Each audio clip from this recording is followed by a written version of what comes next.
the cat's there.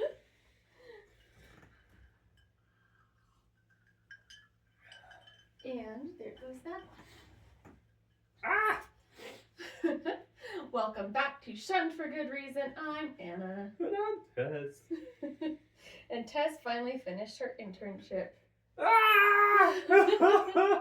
How does it feel to be done with one more thing? You're Something sad like to that. be done? I don't have my headphones on. What are we doing? Oh, that's a good point. Here. You're not going to have a microphone if you don't switch over. There we go. There. Now I'm Anna. I wasn't Anna previously. I'm still Tess. I don't know who Anna was, but... Best not to ask, honestly. It's a secret. Sneaky secrets. But one step closer to official teacheriness. Yeah. Official teacheriness. That's so funny. Because I've been teaching for nearly 2 full years. And I will just, at the end of those 2 full years, be getting my official teacher's license. What a crazy, crazy system. Yeah. Well, we need it, though, because otherwise we're not going to have any teachers. Oh, for sure. Well, it's weird in both ways, because there's part of it that's like, I've been doing this for 2 years. What could I possibly learn? You know, like, how are they teaching you things if you're just already doing it? But then at the same time, you know, especially getting close to the end of the 2 years, it's like, oh, goodness, I wish I had realized so many of these things 2 years ago. Yeah, it's a weird kind of back and forth on that front. But I'd say prior to teaching, I already knew a lot about dealing with behaviors that I learned from being a paraeducator. But and so much of that is applicable to teaching. Mm-hmm. But going to school was really helpful, or is really helpful, for having a better picture of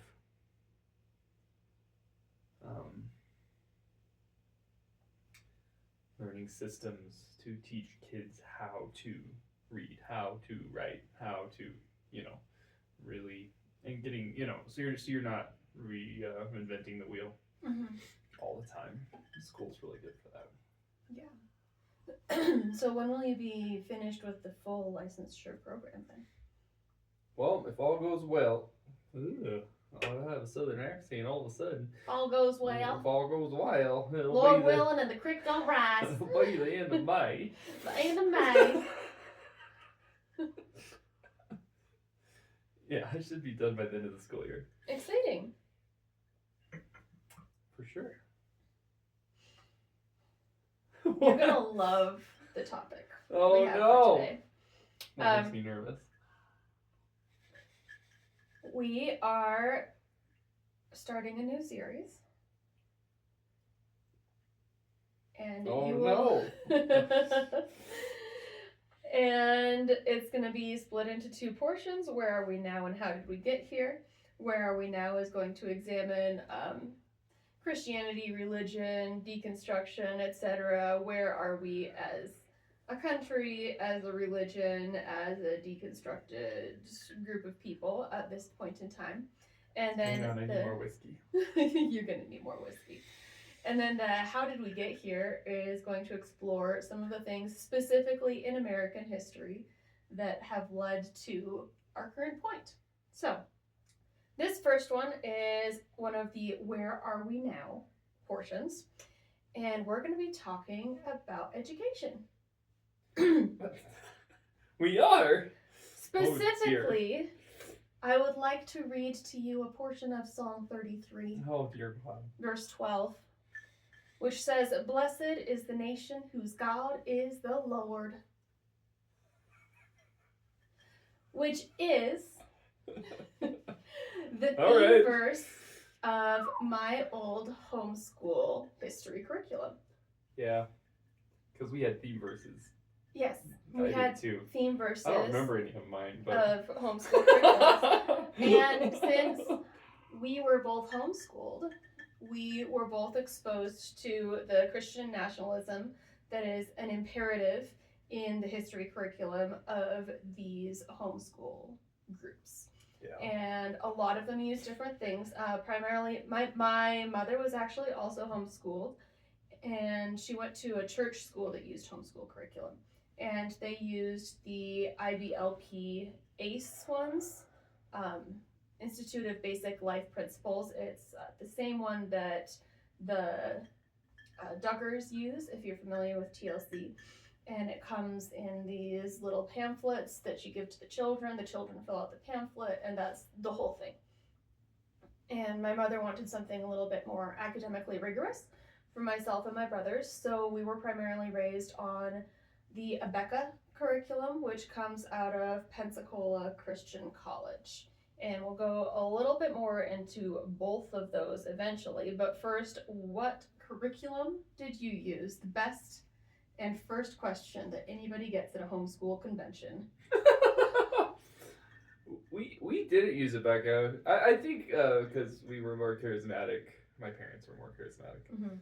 Abeka was very anti-charismatic. Yeah, so we didn't. It was we at the time, I guess, but my parents specifically did not like Abeka. And so I'd have to really dig to find the name. Like we had a co-op curriculum that had a specific name that I don't remember. And then we piecemealed everything. Mm-hmm. So we had a co-op curriculum. We had a math curriculum. We always used Saxon math. We had a spelling curriculum. And, as a kid, I called it math curriculum, spelling curriculum, reading curriculum. So it was really piecemeal at my house. We didn't, I think partially because, Abeka was one of the few, really fully formed, fledged out Christian curriculums that existed at the time, and my family didn't like it, so they were just like, well, we're gonna piece this together with a bunch of things. Mm-hmm. And the curriculum market was actually a huge thing. There would be curriculum expos and homeschool conventions. Went to lots of those. Yeah, lots and lots of homeschool conventions. And that's when you would actually get to know other homeschooling families that you could meet up with later and recreate scenes from the Civil War. And that's where you would find new curriculums that you might want to use in some cases, like in your mother's case. In my parents' case, they agreed pretty wholeheartedly with the tenets behind Pensacola Christian College's Abeka curriculum.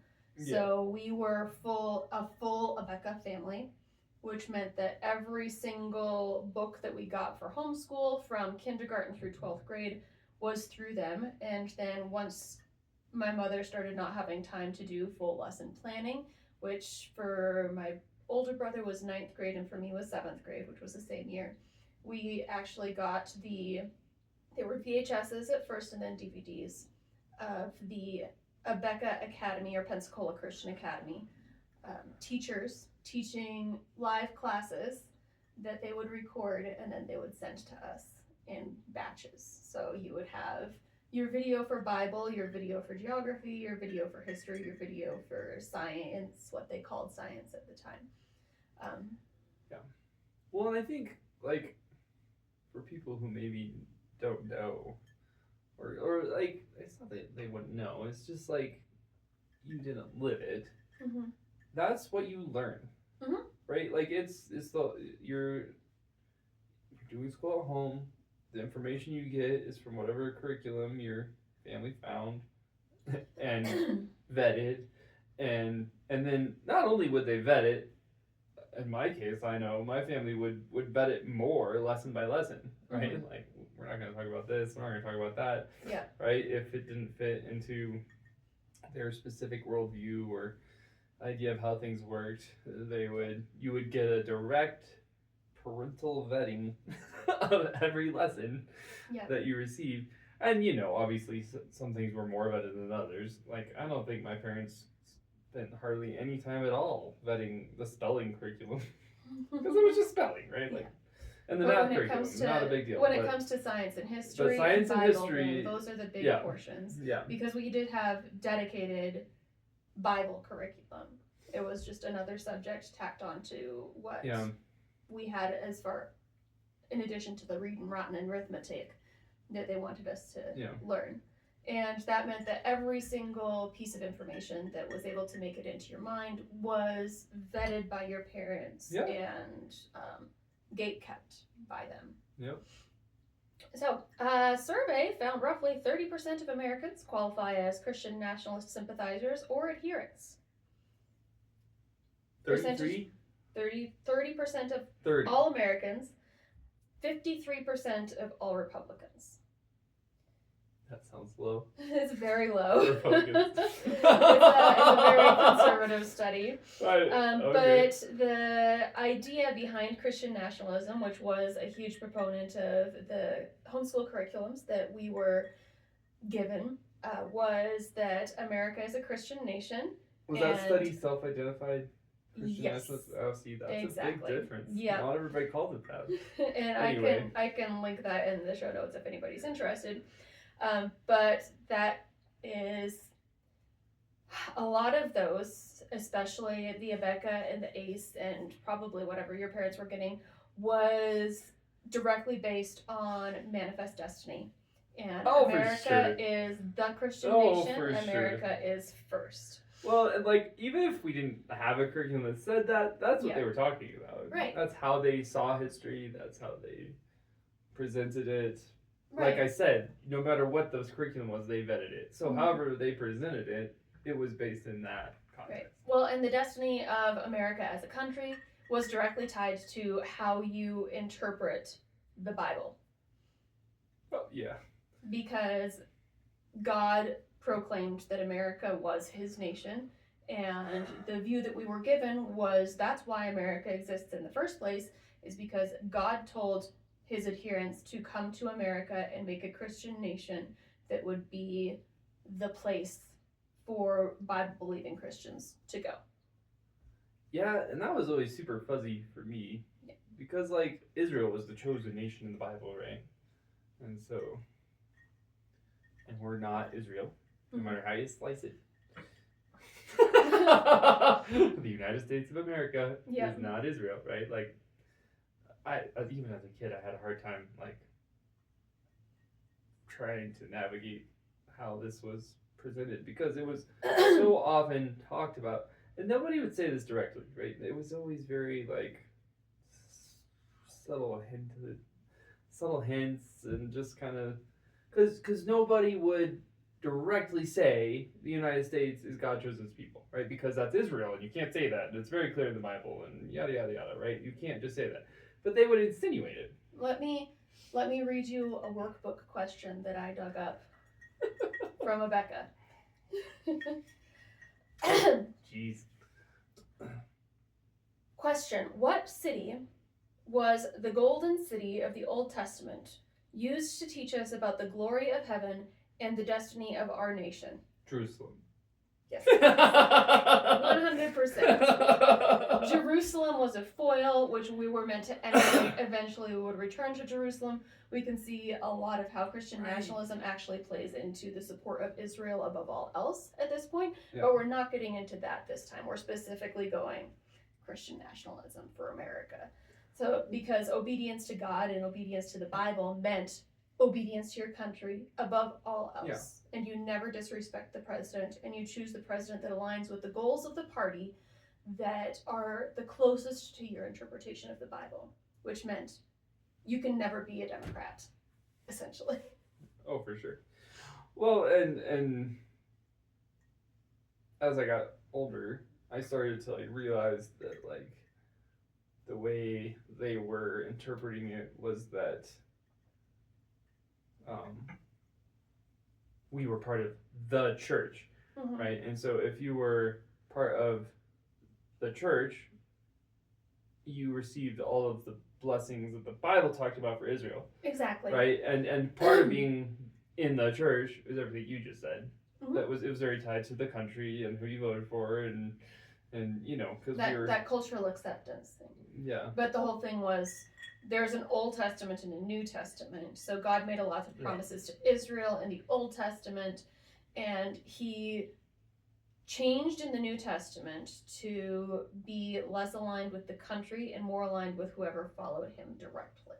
Yeah. So it was our destiny as Christians Yeah. to return to Jerusalem and be reunited with God, etc., etc., with the caveat that in the end times there's going to be 144,000 actual Israelites, right, who need to accept Jesus, which is why Jews for Jesus was one of the missions that was so big in the early 90s, with which our parents were vaguely connected, but only vaguely. Yeah. Well, and again though, like that's confusing, I think, to somebody who didn't live in it. Yeah. That Israel was always God's chosen people. That's always a thing. You Yes. can't, that never changes according to anybody I ever knew. Yep. But and then they had their kind of own specific rules. Well, and I think the fact that like most Jews don't believe in Jesus as their savior or whatever fit in well with this whole idea that all the Christians get raptured, and then there's still Jews here, obviously, because they don't believe in Jesus. And that was just because their hearts were hardened, and they right. had followed God, but they ceased to follow God Right. when the Messiah came, Jesus. Yeah. When Jesus came, they rejected him and killed him.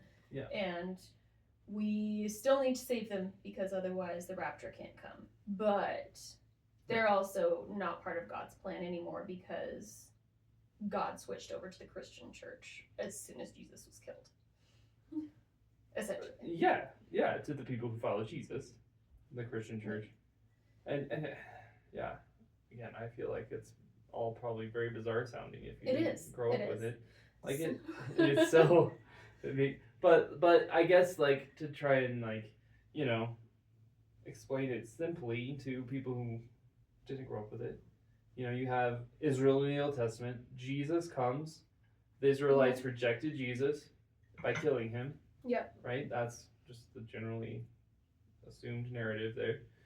And that's still kind of where the Jews in Israel are at right now. Yep. They're in the we rejected Jesus phase and killed him. Yeah. Right? And then the people who have accepted Jesus, that's the church, and then the church will get raptured, and while we're gone, somehow, lots of these Jews are going to find Jesus. Mm-hmm. 144,000, if you're being very, very literal about Revelation. 144,000 Jews will find Jesus during this post-rapture time, which is the tribulation. Yeah. That's a whole thing. But then Jesus comes back again, and those people are saved. Anyway, so it ties the Israel thing together from beginning to end, and the church is kind of in the middle there, and yeah. I don't know. Just for exactly. Who don't know. So the middle of that is Martin Luther formed Protestantism, and then everybody in Europe was super angry because they wanted to worship devils in the Catholic Church. According to Protestants. According to Protestantism and the Becca curriculum. And then Christopher Columbus was a super Christian man and super progressive, and discovered America in 1492 according to a Becca curriculum. And then all of the Christians realized that's where they could be free from Catholics. And then 1776 came because the Protestants decided, because the Protestant Reformation came, they were able to save all of those evil people who had come with the Pilgrims to America. And then everybody collectively decided that we should split from the Catholics and Anglicans in evil England. And then once that happened, Manifest Destiny took over, and we needed to populate the entire continent. That is the Christian timeline of how America was founded. And the idea of Christianity and patriotism is incredibly integrated in this worldview, which is what makes Christian nationalism and the America First doctrine a thing. Because God predestined America to be the savior of the world. Yeah. Right. Well, and I think, again, to take that and like try and really boil it down to how we got here, like you go back to pre-Reformation, before Protestants, you had the Crusades, right? And what was that about? Well, that was about Christians are more right than Muslims and Jews, right? And then you go from there to Protestantism, which was Protestants are more right than Catholics. Yep. Right. And that split into a lot of different sects, really. Anabaptists and Lutheran and Methodists. All of which are not true Christians, according to the most pure of Protestantism. Yeah. Well, but yes. But the point was they were all more right than everybody else. Yeah. Right. It kept being a thing, and they were so more right that everybody couldn't stand it, so they had to come to America. Yeah. Or the United States, or they went all over. But... Yeah, because they were so right, everybody kicked them out first to the Netherlands and then to America, and that's how they got here.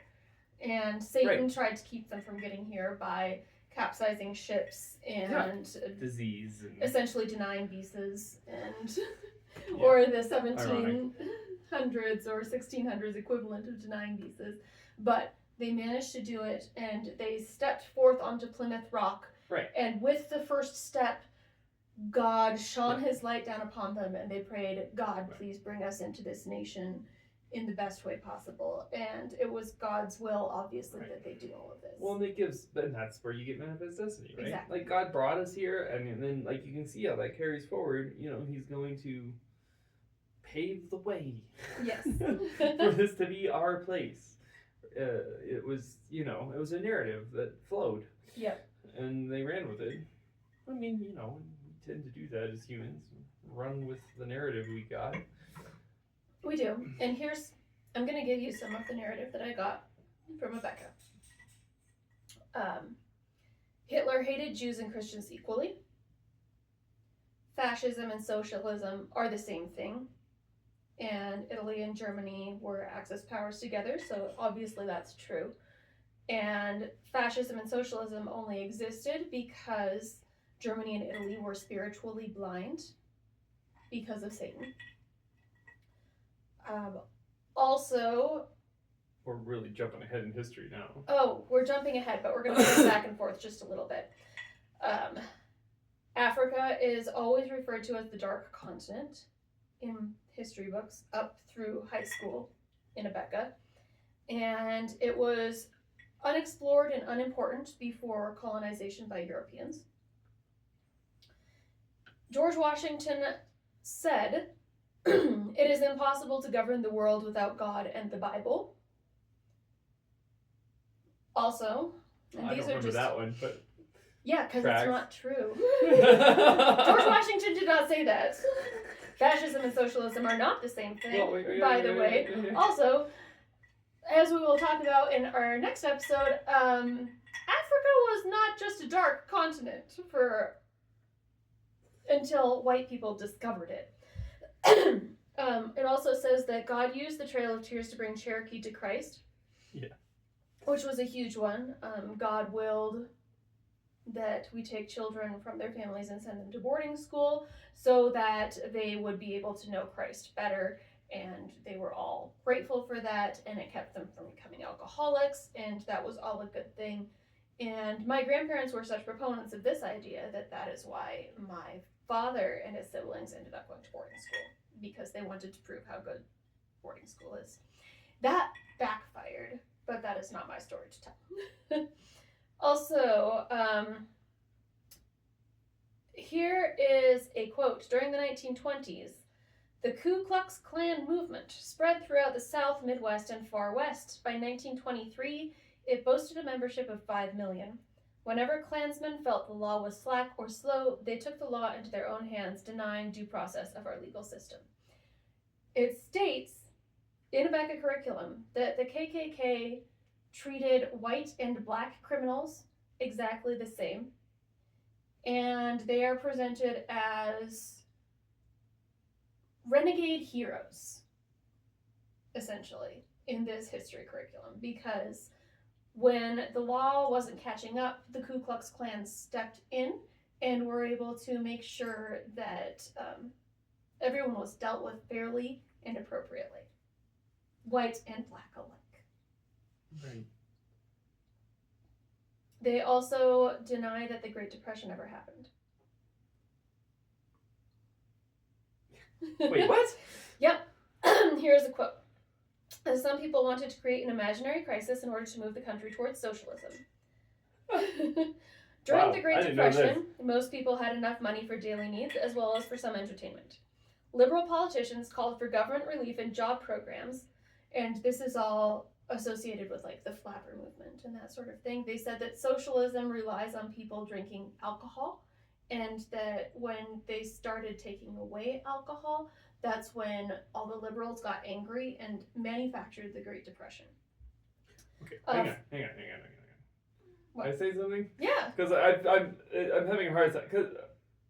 So we were at Manifest Destiny, and I feel like we were working our way through history, but then we like jump forward. Yeah. And we're looking back. Yeah. And I guess I just we're not this curriculum and this way of thinking about things was kind of the end result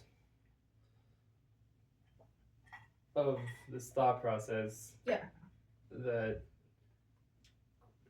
white Christians should take over the United States. Right. Right. Which is where and there's lots of tentacles there. Like lots. Yes. There's lots of strings to pull there, yes. Yeah. But that's the through thread. The through thread is definitely the Manifest Destiny, and this is how it works out. When you put Christian nationalism with Manifest Destiny, which are the same thing, essentially, and you make a curriculum written in the 1900s to prove this and to propagate the belief and the spread of Christian nationalism and Manifest Destiny. So we came to America as Christians to save the local people and escape religious persecution. Saving the local people means pushing them farther and farther out. They are grateful for this because we brought them God. And then the Civil War happens because, and this has changed. The Civil War has changed between when I was taught it and when my brother is teaching it to his children. The Civil War, when I was taught it, was that the North was Christian and the South was non-Christian. And they were angry at each other because of this, and thank goodness that the North won, and then Christian nationalism can continue. Now that it's being taught to my nephews and nieces, the South is the heroes. The South are the ones who did not want everything to be socialist, and that's why they were fighting in the first place. And slavery is not talked about in this curriculum, essentially, except as a mechanism for ensuring that people from Africa get to hear about Jesus. The Great Depression was a manufactured crisis by Franklin Roosevelt because his New Deal program was socialist and depended on making sure that everybody was relying on the government for things. And thank goodness we fought back against that, because if we hadn't fought back against that, then we would be just like Nazi Germany.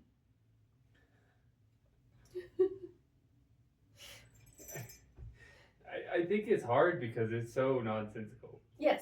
Like, yes, it's really hard to describe this to people. Because, I mean, yeah, that's... Well, and, like, even... I listen to podcasts, shout out, stuff you should know. Ayo. And they were talking about... What were they talking about? It doesn't matter. Something where they were consistently referring to socialism. Mm-hmm. Oh, it was like it was a union thing, a co-op. They were talking about co-ops. Mm.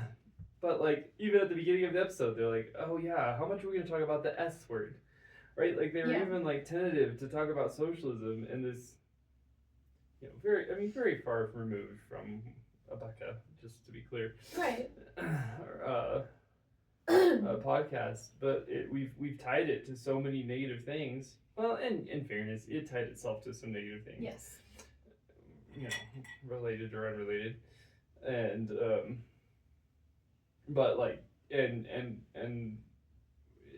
to the point where in a podcast in 2026 they were referring to socialism as the S word. The S word, yes. Well, then I was, I listened to that, and then I was in a classroom, a high school SSM classroom, and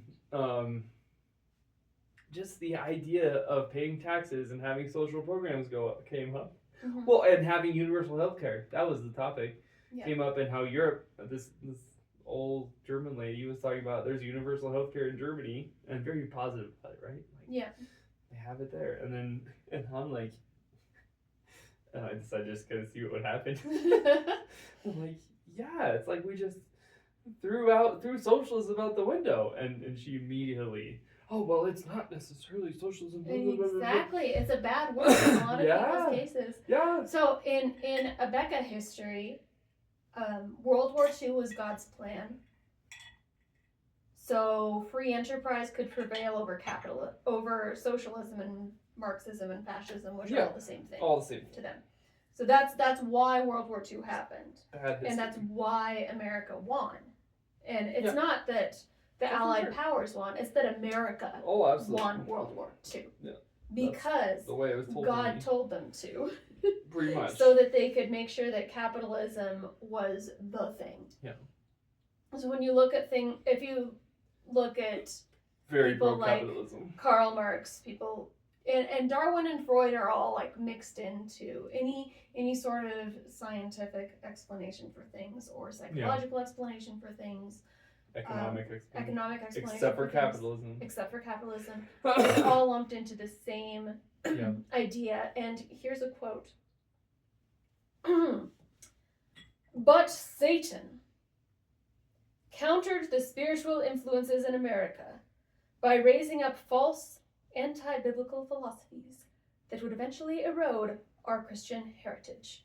Christian heritage is a huge huge buzzword. Constantly using it as a kid.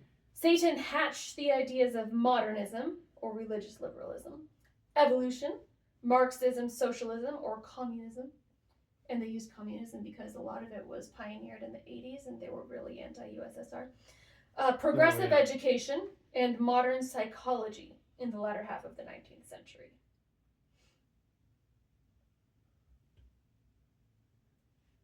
So, all of those are bad. Right, but most of that against God's plan for America. But all of that, most of that, I shouldn't say all of it, but most of that is just tied to what is America. Yeah. What is this idea of America and this overarching concept of the whole Manifest Destiny thing? America is democracy. America is capitalism. America is anti-communism. America is Christian. White, heteronormative, and male as well. Oh yeah, that's too. Because there were no females allowed, and maybe one non-white person allowed to contribute to a Becca curriculum at any point. Yeah. And that's kind of a problem because, well, they said that was the most Christian view and the most godly view. It intentionally erased experiences of anyone who was not white, middle class, or high class, and male. Yeah. So females don't get a say in history. Black people don't get a say in history. Any Native Americans don't get a say in history. And all that we say is the slaves, when they actually admit that they were slaves, they usually call them workers who had voluntarily come from Africa to work on plantations. They were so glad, and that's why Negro spirituals are a thing, because they were so happy that they got to come to America and be taught Jesus. Yeah. Well, and like,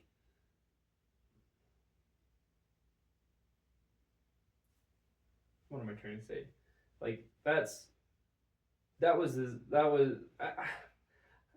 sorry, it's all of that is accurate in this world we lived in. Like, and at the same time, like, it's weird because I have, we still learned about, I did, in my weird piecemeal curriculum, Rosa Parks, right? Like, we still talked about that. We learned about, we learned about Martin Luther King Jr. Like, there Booker was T. still... Washington was a big one in a Becca curriculum. Yeah. Everybody was very excited about peanuts for some reason. Everybody was so excited about peanuts. Yeah. And so, like, they didn't, like, just 100% gloss over these things that actually happened in history. But I think it's really hard to explain or understand if you weren't there. There's, like, that the whole whitewashing thing was such overtones. And you can still talk about all the other things, like Rosa Parks, the civil rights movement, and it was kind of, I don't know, civil rights was not greatly talked about in my growing up. I didn't really know what it was. I didn't really understand it. Outside of slavery. Well, in a Becca curriculum, civil rights was Black people didn't really understand that they had the same rights as everybody else, and they got really angry about it. And then we just told them that they had it already. Yeah. And then they were fine. Yeah. Yeah, right. But they got really violent about it first. Yeah. And it was so kind of us to just, like, sit down and explain it to them. Yeah. Well, it's interesting how, like, because, it's kind of another topic, but, like, so much of that thought process is rooted in, how was it the 70s? Yeah. Like, all the big riots that happened in the 70s, 60s, 70s. Nobody talked about those. No. When I was growing up. I didn't learn about that until I was at least 30. Well, because in the homeschool world, history ended in 1945. Oh, 100%. Yeah, we didn't talk about anything that happened after 45. No. There was nothing in the world that happened after 45. World War II ended. Yep. And then now the 90s here we are. Pretty much. Yeah. Yeah. But with a little bit of Cold War in the there. only reason that Just I a little knew Vietnam existed was because of the Disney movie Operation Dumbo Drop. Oh, wow. That was the only reason. And that was a very silly movie where Americans step in and save the people from the Viet Cong because the Viet Cong murdered their elephant because they found American chocolate. Yeah. And then the Americans have to step in and save them by bringing in a new elephant. Yeah. And that's the only thing that existed in Vietnam. Even meeting veterans from that war constantly, none of them mentioned it. It was not a thing that happened. I know why I knew about Vietnam. It was because of Adventures in the Odyssey. And they had this whole, I think it was like a 2-part episode. And, oh man, it's a whole thing. But essentially, it was about how, the main character in that story got drafted. And he was going to go to war because he was a patriot. And he had this really good friend who, his best friend, the main character's best friend was trying to, like, dodge the draft. Because there was no word for conscientious objector in homeschool curriculum. Oh, yeah, and that guy was all bad. Yeah. In the story. And he, just presented as bad. And it's crazy because, like, through the main character, he ends up going to going to Vietnam and getting killed in Vietnam. And it's just like this whole story that just really glorified being killed for your country. Yeah, essentially. Yeah. Yeah. Getting drafted and getting killed for your country, and there was that was the moral of the story, is that you should, that it's the Christian thing to do. Yeah. To die for your country, essentially. Well, and it's interesting to put that in context, because I heard that episode too. My grandfather on my mother's side was Mennonite, and Mennonites are pacifist, so conscientious objectors. So my grandfather was a conscientious objector / farmer in Canada for World War II.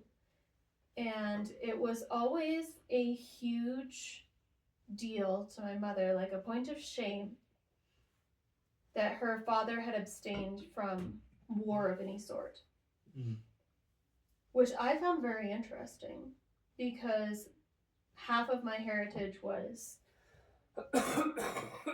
pacifistic, conscientious objectors, and then the other half was Christian nationalists. And when my mother, who was from Canada, married my father, who was from the United States, it was part of her duty, having sworn an oath to the United States, to raise us as Christian nationalists for the United States, who were willing to go into the military and fight for the nation, because that was the holiest thing that you could do, was be a pastor and fight for the military. Yeah. But she had to eschew any way that her father had been holy for not fighting. Yeah. They had to ignore the pacifist side of my family entirely in order to fit into the Abeka homeschool Christian nationalist paradigm that they were trying to raise us in. Yeah. Well, and I think that's very rubber meets the road of this Christian nationalism thing is not every part of Christianity. Right? Like it's this very, very specific thing. I mean, I can't speak for everywhere, but that's specifically in the United States that developed out of this manifest destiny thing, and has been very, again, white male driven ideology that which has persisted as the power center in America, has persisted as being a white male conservative Christian thing. Yeah. Right? It's persisted through a couple hundred of years. Well, because the founding fathers were ordained by God, and that is what they ordained to be the foundation of our nation, is what is explained in these homeschool curriculums. Yeah. And even if that's not what's in their heads, that's what we were told was in their heads. Exactly. And it's not, because they were deist. Yeah, for sure. That's a whole other thing. Yes. But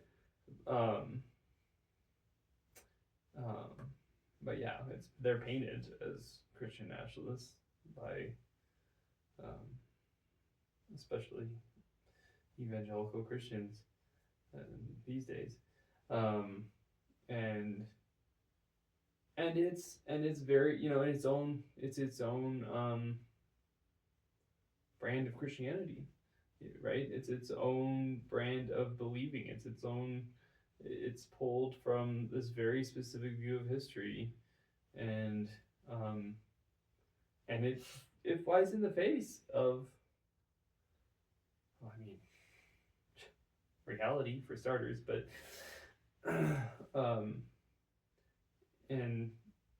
and other forms of Christianity, like Mennonite's a good example, right? And pacifism, and which is a very common brand of Christianity. Even my grandpa was considered himself a pacifist. He didn't want to kill anybody. Considered himself lucky that he got drafted and ended up in Alaska during the Korean War, because he didn't have to kill anybody. But part of the pacifism mindset in that specific brand of Christianity was also, you can be a pacifist and actively involved in the military. You're specifically there to help your fallen comrades, and nobody will notice if you don't shoot people. Yeah, well, it was how that was got around in the draft times. Yes, well, And again, because the Christian national narrative has been very strong and powerful in the church for a long time, and so um, and but at the same time, Christians have to deal with Jesus saying, "Turn the other cheek," right? They have to deal with Jesus saying things like "Love your neighbor as yourself." So they talk themselves in and out of a lot of things in the midst of it, right? Depending on which moment you ask them and what's happening in the world and in the nation, and so it can be very it can be a complex issue in the midst of it. Yes. But it's still the driving force is still that Christian nationalist. Well, because loving your neighbor as yourself means that you want them to be on board with America as Christ's chosen nation. So if you're loving them as yourself, you are forcing them in some cases to believe the same things that you believe so that they'll be on the bus when Jesus comes back. Yeah. Well, yeah, and I mean, there's so much rationalization in it. That's the whole thing, right? That's why we have a rewritten history. Is this rationalization of how we can still believe this given where we are. Given that our lives and the world are actual things. Yeah. This is how we rationalize. Yeah. No, you have to rationalize. You have to have cognitive dissonance, or it doesn't work. Yeah. Because reality of how American came, how the United States came to be because of genocide, and how the American economy exists because of slavery, and but they were all real grateful for that, Right, rationalization. Yeah. They just got on board with Manifest Destiny. Right. And it's so I don't know. And it's so easy to sit here and say all this, but this is what I was taught history was. Yeah. Right? It's just I don't know. I feel like it's really hard to explain to people. Yeah. It's just this is the way it is. This is the way history happened. I was born in 89. Yeah. Right, 1989. I am told that, and told that America or the United States was essentially founded by God and carried out by these great men who were following God and his way of doing things, and that all of these people for this whole history, 200 years of history, have been trying to do things the biblical way, and right, that's how it was talked about. Well, and the Abeka curriculum, this was an adjunct to the curriculum, actually had a 76 book series. They were white with a red tie around them, and they were biographies, and it was something like Men of God. Oh, yeah. And it was all people who had existed between, in theory, between 1776 and 1976. All of these great men of God who had helped God's purpose in the United States reach its conclusion that we were at now. All of them were, in their minds, Christian and pursuing this Christian nationalist idea and making it go. And Abraham Lincoln was one of them, George Washington was one of them, Booker T. Washington was one of them, Carver was one of them, and I want to say Cotton Mather was in there somewhere, but he was in the 1600s, so that doesn't make any sense whatsoever. But it was everything that anyone wrote, and they had alternatives to everything. So they had alternatives to the American Girl series, they had alternatives to the Hardy Boys, they had alternatives to Nancy Drew.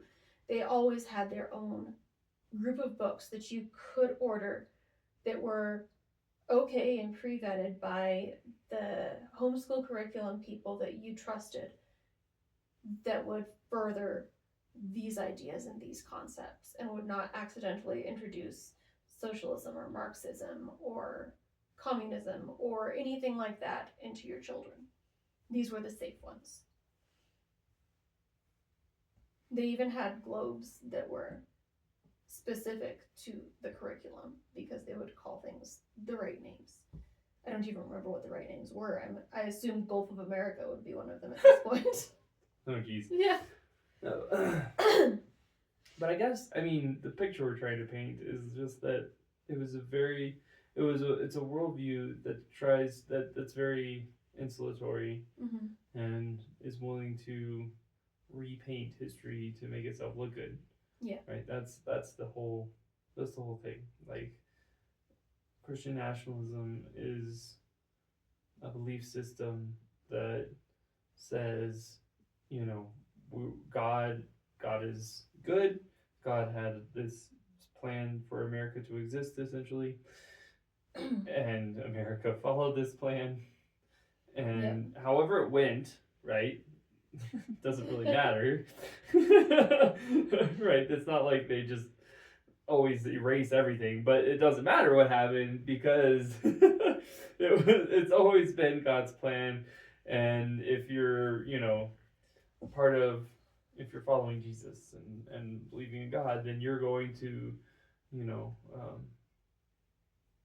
then the best thing to be is an American and somebody who is, and that you're American, you're a patriot, you believe that essentially everything that's happened in American history is right in God's will. Yeah. God wills it. Yeah, even if it's a cognitive dissonance thing like the civil rights movement, they tie that in, right? They'll make it a good thing because it sounds like a good thing. That was part of God's will. Once the African American people in Rebecca terms had been brought to God more frequently than not. I forget how they put it. But once the majority of African Americans were finally Christian, that's when civil rights happened. Was because that's when God declared that they should probably be part of this whole thing because they had been saved enough and were now holy enough and on board enough with American patriotism. They couldn't previously because their allegiance would have been split between Africa and America. But now they were Americans. Yeah. But it's just it's an exercise in turning everything to your point of view. Yeah. That's right. And it's going to look a little different person to person and denomination to denomination and right, there's little subtle differences here and there, and Anna's upbringing in a Becca world was slightly different than my charismatic piecemeal world. Yeah. Right, but the broad strokes were the same of, we have this very specific history we're very, very proud of because God willed it, God made it happen, God brought us to this point, and we're gonna, downplay anything that's the opposite of that, anything that's watering that down, right? We're scared of, and that's where we're scared of immigrants comes from, right? Because they're gonna come in and change it, bring their own ideas and bring their own culture, but we have our culture, and that culture is the best culture, and because God has willed our culture. It's God's culture. And God really likes barbecue and Budweiser. That's apparently. Right. That's right.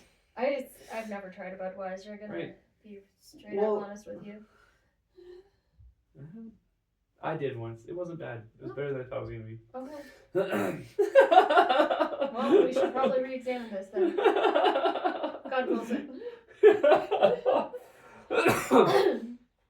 Maybe. So I'd like to move on just a little bit from that to when you move out of that sort of world, identity is a hard thing to be part of. Because separating yourself from your faith is another thing, and separating yourself from your nationalism is another one, and actually discovering whether or not you have individualized beliefs in what those are can be very difficult when you are leaving something like that, because you feel like you are not only abandoning your faith and abandoning your family, but you're also abandoning your nation. What does that look like for you?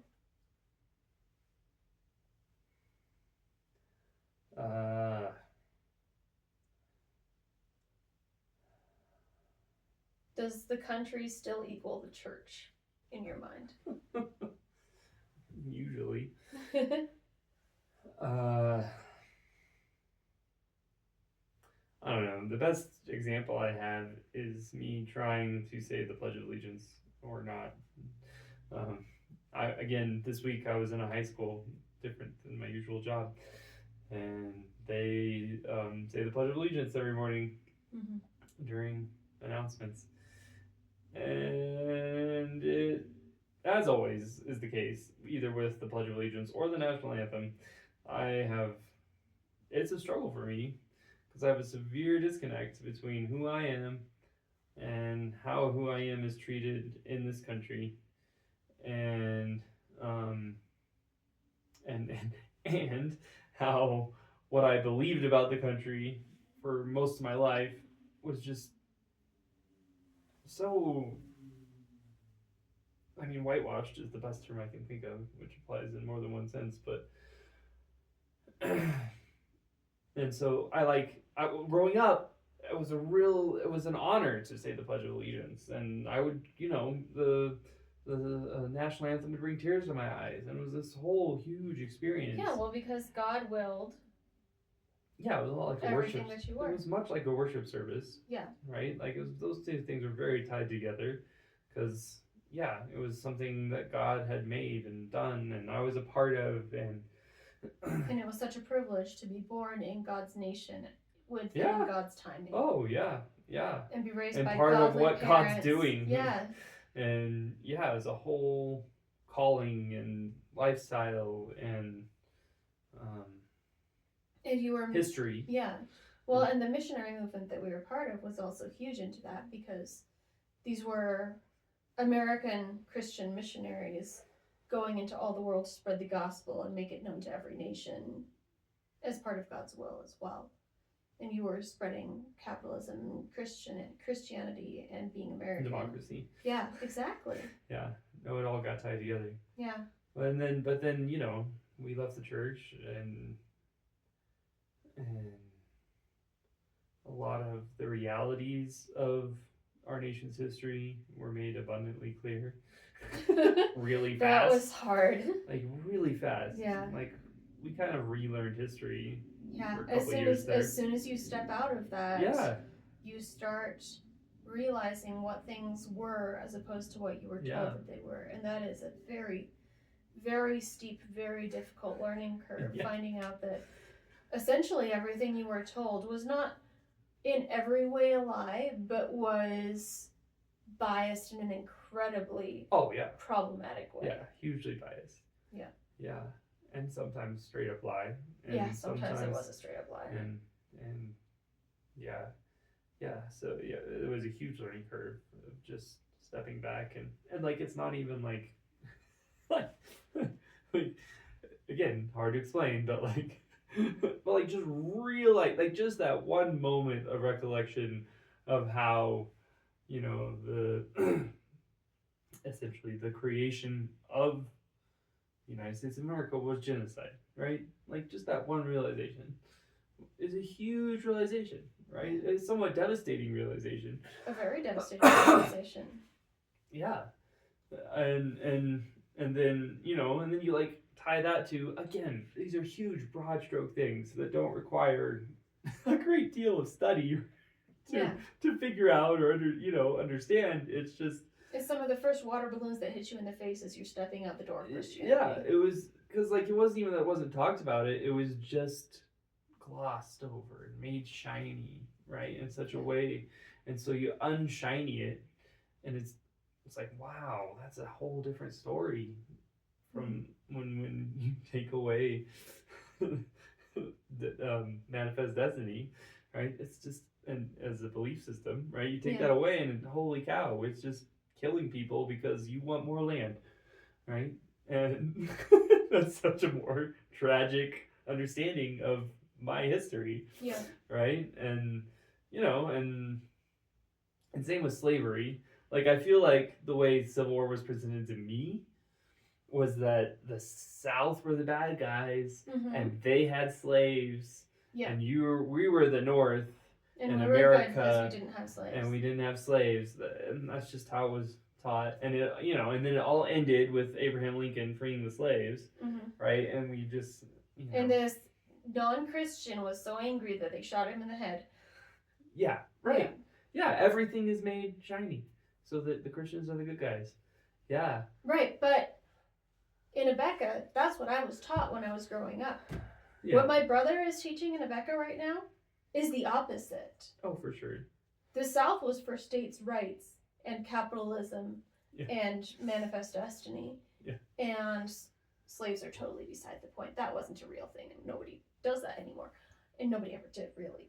And the North were like this long arm of the English law that came over them and were the anti-Christians and wanted nobody to believe in Jesus anymore. And then they won that one. But the South ultimately won because they were able to maintain the Bible Belt and be Christian and then send people to Washington, D.C. when they eventually just agreed to end the war and send their own representatives to Washington, D.C. Good old electoral college. Yes. Which is horrible and we shouldn't have it. Yeah. But it shows you how quickly Christian nationalism can switch sides. Oh, for sure. And again, well, it's easy to understand when it's just to make it look good, right? Yeah. It's always good versus evil. We're always good, they're always evil. Yes. However, you have to tell the story to make that work. They're willing, at least I know in my experience, they were willing to do, right? You just tell the story that way. Even, however much cognitive dissonance it takes, that doesn't really play in. It's not a non-factor. And so, so you just get used to this, and then leaving the church, it was like, oh, this is all, they just tried to make all this shiny. And at this point in my life, I could see so many flaws, just to keep the Civil War as an example, so many flaws in what the North was doing and what the South was doing. And, right, if you just look at it objectively, you can see it as... Imagine that these people were human and not manifest destiny. Right, yeah. It's not good versus evil. This is what happens. And we could probably learn from the mistakes on both sides. Right? Because there were lots of mistakes on both sides.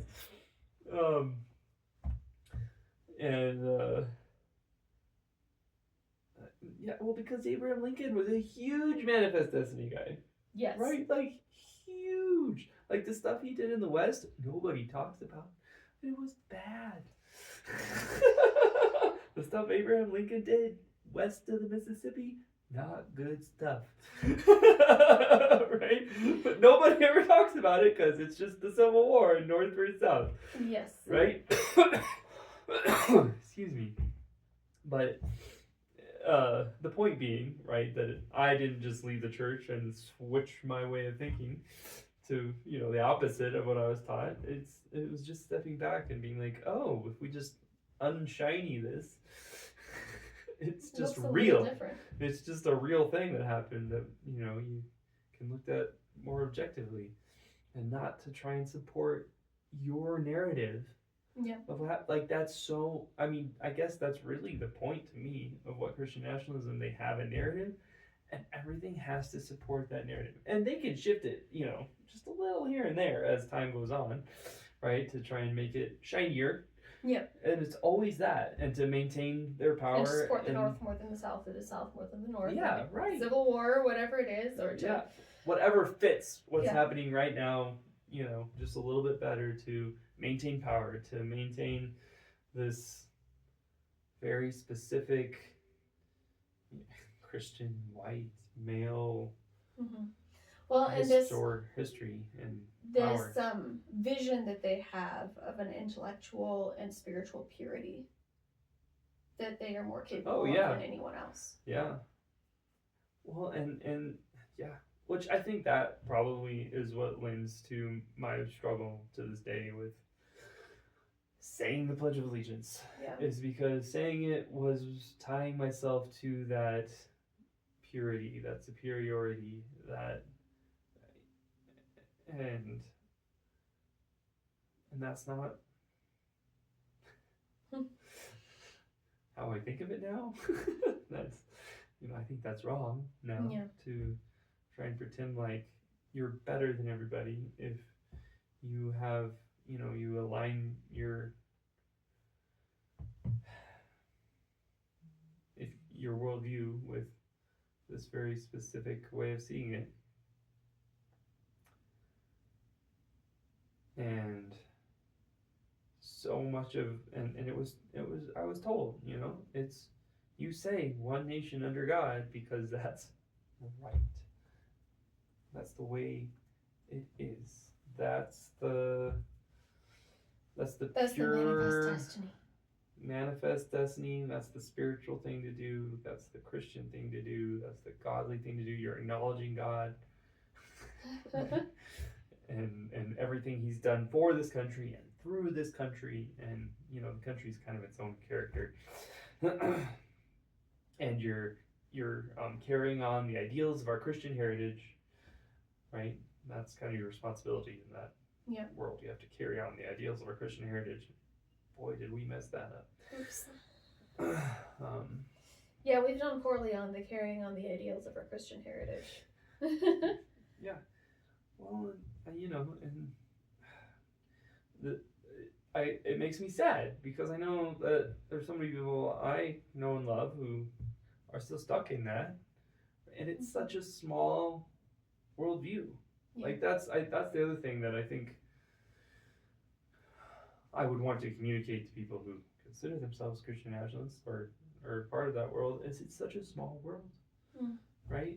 And to people who aren't in it, like they don't even know it exists. That's why it's so hard to explain. Especially a lot of times, when it's 56% of self-reporting Republicans. Yeah, if you're not in it, it's terrifying. Well, it's terrifying and confusing. It doesn't make sense because it's this small worldview that is so hard to squeeze your brain into if you've ever lived outside of it. Yeah. Because it's just so I don't know, small. I don't know how to describe. Even now, trying to describe it, it's like it's just this little kind of thing that's very, very specific, and you got to do all these things just like this. Well, and it's so odd to people to hear it laid out like that. Because when you talk to people who are in it, they'll be like, "Oh, that's not it at all." Yeah. Because they don't realize what it is until they leave. Yeah. Which is why there are places like, shout out to my IBLP people, Recovering Grace, coming back from the ACE teachings of Bill Gothard. That's the biggest one so far. I haven't found a community specific to recovering from the teachings of Abeka yet, although there are a lot of people out there trying to do this through their own individual therapy and that sort of thing. But Recovering Grace has been able to contribute to several documentaries and provide Facebook groups and Discord groups and all of that sort of thing, connections for people who have also had this entire infrastructure of what they believe about who they are and where they live kicked out from under them as soon as they stepped foot out the door of the religion that they were raised in. Yeah. Which is an invaluable thing to do, is to find the people who have also had these beliefs in the past and have realized how insulated and curated their experiences actually were. Yeah, and it's very insulated and curated, and we didn't even touch on like power structures and just the general education system at large, but that's a whole nother nightmare. Yep, but it is. Because like it's very like it's a very specific world that was which is I guess that's why I had to call it a cult, is because I recognize how it's because your information was so specific, like just so right, which is why like we have very specific talking points, like it doesn't go much outside of that, right? It doesn't. Like we covered most of the main bases. Because one of the primary tenets when you look at a cult is that a cult is an organization or a worldview or a church that takes control of what information you consume and or are allowed to consume. Yeah. Well, I have a good example. That maybe will be informative. I remember because we grew up reading the Bible and reading the Bible again and reading the Bible again, which is pretty unusual for most people because it's a very long book. It cracks me up so much when people are like, I read the Bible all the way through. I'm like, yeah, sweetheart, I did that for 15 years in a row. Yeah. Our whole life was reading the Bible and different parts of the Bible and hearing all the Bible stories, and it's interesting, and so like when you do that, like that was my history. That was like the primary history, and Israel is this really important country in history, right? So I remember I was 16 years old. I was going to a school for the first time, and I went to world history class. And I remember sitting through the first semester of ancient world history class and just like waiting for them to talk about Israel is basically what I was doing, right? Because like I knew, because that is world history. Yeah, Israel is world history. And so like I remember sitting there, and it started out and like I don't even I was already thrown off by the fact that it was they went Neolithic era and Jurassic Park, like they went all the way back there. I was like, well, I don't know about that. That was before creation. And blah, blah, blah. That's right. Right, but then they finally get past that, and it's ancient.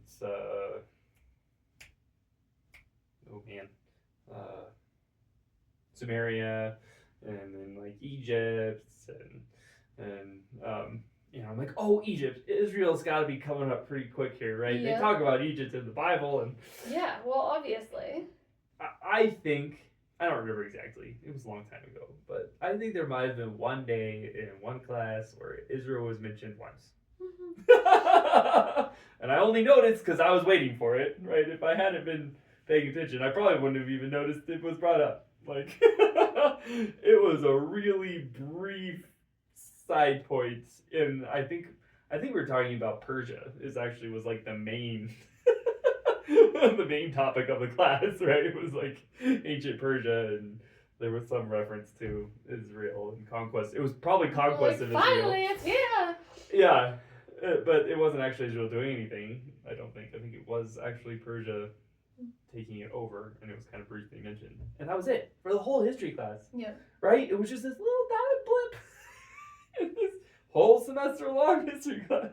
Yeah. 2 semesters, really, because they don't talk about it in the second semester of world history, which is 0 BCE onwards or CE onwards. They don't talk about Israel, and for me that was just like it was. I kind of watched it quietly, but on the inside I was kind of mind blown that I'd spent so much time and effort learning about this very specific country and this very specific history and this very specific people, and when it came to the grand stage of world history, it was so tiny within it. It wasn't even talked about, right? Yeah.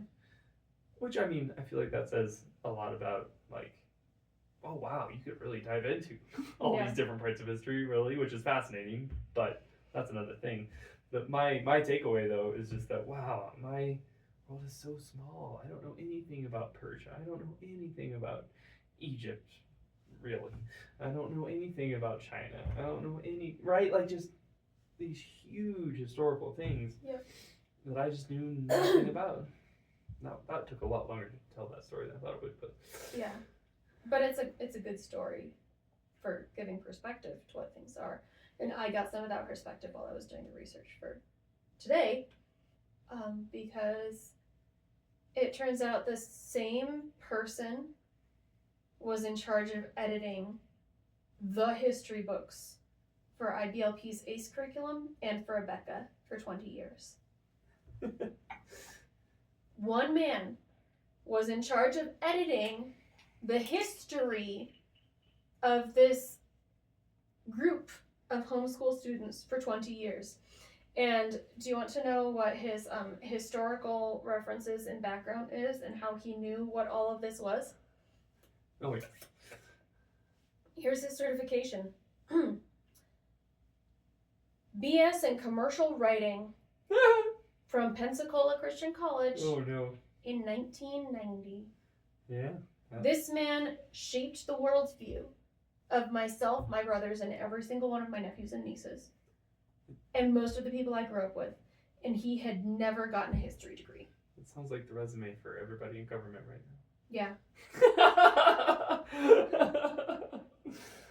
Has nothing to do with what you're actually doing.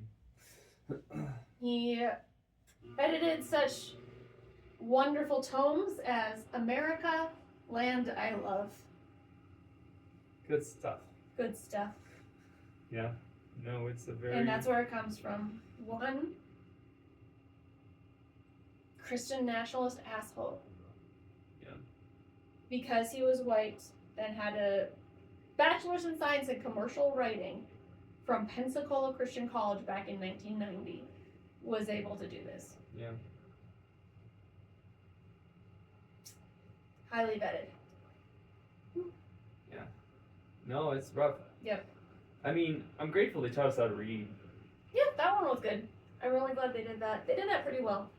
Yeah. Of course, I taught myself to read before I ever started any of that. But they were pretty big on the literacy front, and I appreciate Yeah. that. That'd have been... Because that'd have really sucked. Like, Mhm. they were like... It would. Yeah, you also don't have to learn how to read. Yeah! They were kind of mad at me for knowing how to read once I was a female in high school, but... Yeah. So, It's dangerous to know how to read. yep. Because then they have to vet more things, and they just can't. They can't. That was the whole thing. Like, knowing how to read was a big deal because they couldn't vet Yep. everything too you're tired going to eventually. read. You're just going to break out of the bubble eventually. But like, you know, like if it's crazy though. Like, you could break out of the bubble and still be in the bubble. Yes. If you just decide to still be in the bubble, right? Like, you take on the job of making everything shiny. Yep. Instead You of it become being the your homeschool parents or teacher. you Yeah. do. Yeah, and Which is what we did for the longest we did time. for a good while there. Yeah. So we Yeah. couldn't anymore, but not everybody gets there. They just decide to be the people who make things shiny. Yeah. That's Well, crazy. And if you don't want to make things shiny anymore, winding down this episode, For sure. use your coping skills. Go to therapy. Visit Recovering Grace. Find your people. It's exhausting to Yeah. rebuild your entire worldview from scratch. Yeah. So find the people that are going to support you in that and not shame you for that. And read. Just read. Read Yeah. lots. And listen to podcasts. Yeah. That's been a huge one for me. Getting to like hear people's ideas Mm-hmm. that are not in that world. I feel like Almost Heretical and the liturgists back in 2019, 2020 were very helpful for us in that point. They've gone on to do other things since then, but their original criticisms and reconstruction of history Yeah. for the deconstruction community specifically were very, very helpful at that Yeah. point. Oh, for sure. Yep. And yeah, just being willing to be in this bigger world that exists. It's a lot to just be willing to be It in is. the bigger world. Oh yeah, for sure. And come back next episode for a part of how did we get here? Oh, you're gonna love Okay. it.